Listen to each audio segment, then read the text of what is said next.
Don't download Robinhood or a beta app before watching this. If you're thinking about Robinhood or a beta, stop right there. Most people get this wrong. They assume it's just like the US version, but the surprising truth is that the UK beta version is very limited and not fully ready for all investors. Robinhood UK beta offers commission-free trading for stocks and ETFs, which sounds fantastic, but there are key restrictions. Many users have reported limited access to fractional shares, fewer research tools, and occasional app glitches. Platform is still in testing mode, meaning features are gradually rolling out and stability can be an issue.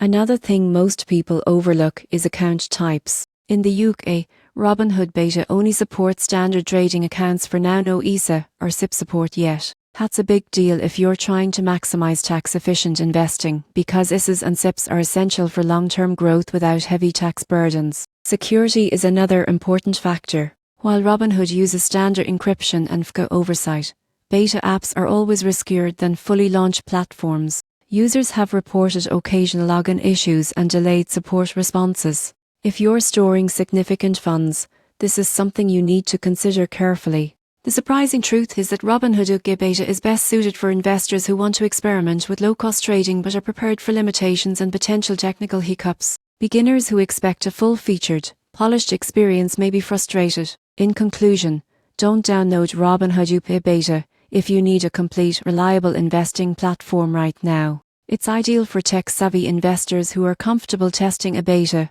willing to tolerate occasional glitches, and don't need tax-advantage accounts just yet. If you proceed, start small, monitor app performance closely, and keep alternative platforms in mind for your long-term investing needs. This way, you can enjoy the benefits of commission-free trading while avoiding unnecessary risks.